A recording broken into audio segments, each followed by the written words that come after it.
Good afternoon to all. I'm presenting a case of retinal vein occlusion in a young patient. Our patient is a 19-year-old female who is a homemaker from Salem. She presented to us with complaints of blurring of vision, breathlessness on exertion, and generalized fatigue for the past 10 days. The blurring of vision was sudden in onset and gradually progressive in nature.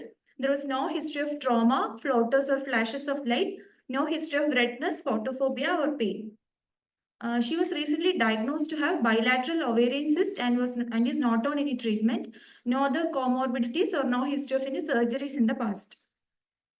She's married for 7 months. It was a consanguineous marriage. She takes mixed diet, normal sleep pattern and appetite, normal bowel and bladder habits, no other personal habits.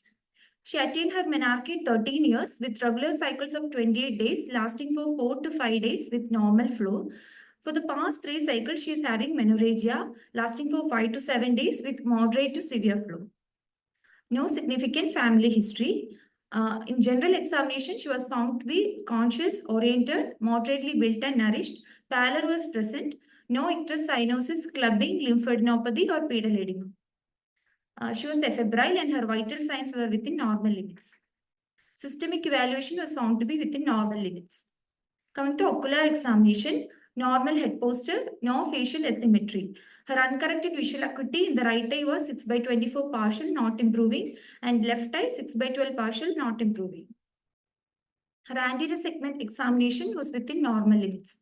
Coming to the fundus examination, fundus examination of the right eye showed multiple superficial hemorrhages along the supratemporal arcade with few hemorrhages in the inferior aspect with cotton wool spots and multiple rod spots.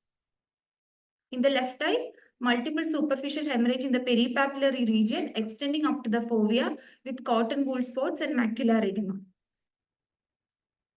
Fundus autofluorescence of the right eye showed hypoautofluorescence along the supratemporal arcade due to the hemorrhage and macular edema.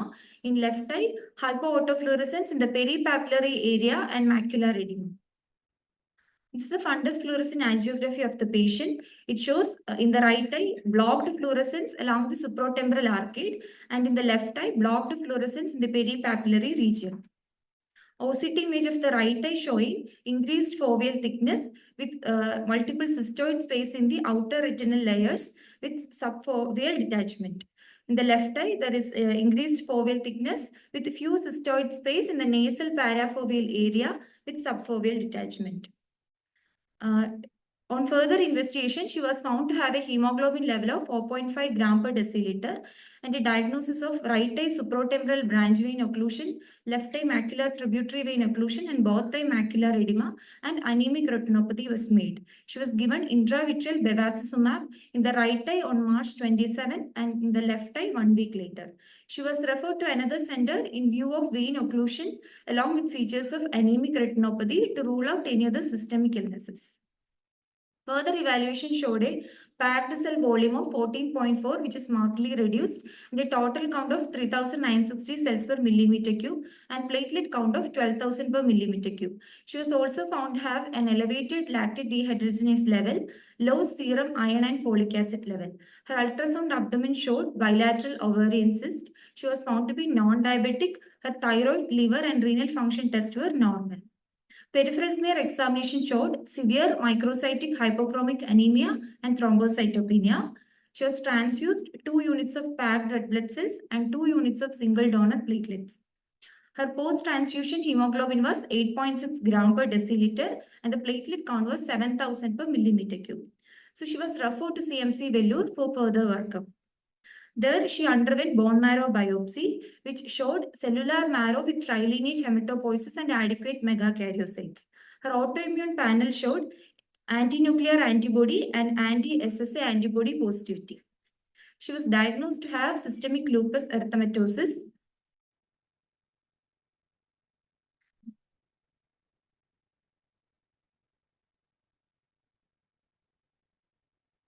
She was started on oral prednisolone 1 milligram per kilogram and azathioprine 50 milligram once daily. 2 weeks later, the dose of azathioprine was increased to 75 milligram once daily, and the dose of prednisolone was reduced by 5 milligram every 2 weeks. Currently, the patient is on prednisolone 10 milligram once daily, azathioprine 100 milligram once daily, and hydroxychloroquine 200 milligram once daily.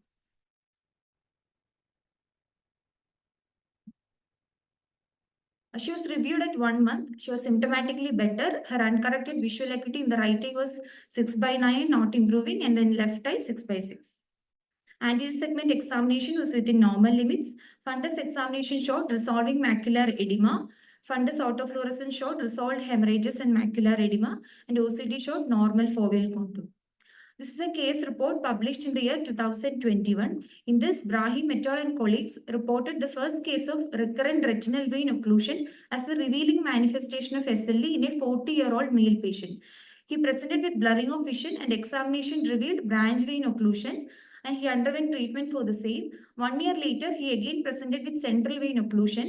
This atypical presentation led to a delay in diagnosis of SLE. Later, he was managed with antiplatelet therapy, hydroxychloroquine, and intravitreal anti-VEGF antibodies. He slowly improved under treatment.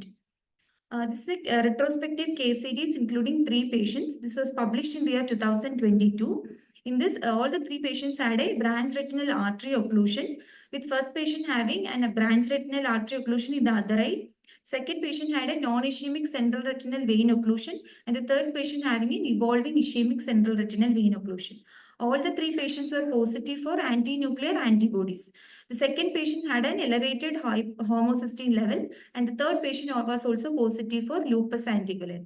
The second and third patients were administered intravitreal anti-VEGF, and all the 3 patients were treated for SLE with systemic steroids, azathioprine, and anticoagulation. Vision in 2 eyes did not improve to the functional level despite aggressive therapy. This is a population-based cohort study published in the year 2013 in the British Journal of Ophthalmology. In this, they included 2 groups, 6,756 patients with SLE and 40,536 controls without SLE. The incidence of retinal vein occlusion was 3.4 times higher in the SLE group than in the controls. Age was found to be an independent risk factor for retinal vein occlusion. In the 0 to 49 age range, the incidence of developing retinal vein occlusion was 7.9 times higher in the SLE group than in the control group. In both groups, patients over 50 years of age had higher incidence of retinal vein occlusion. The incidence of developing retinal vein occlusion was 3.3 times higher in women with SLE than those in controls. To summarize, 19-year-old female patient with blurring of vision, breathlessness on exertion, and generalized fatigue for past 10 days, with a visual acuity of 6/24 partial in the right eye and 6/12 partial in the left eye. Her fundus examination showed a supratemporal branch vein occlusion in the right eye and macular tributary vein occlusion in the left eye, with macular edema in both eyes. She was given both the anti-VEGF injection in view of vein occlusion.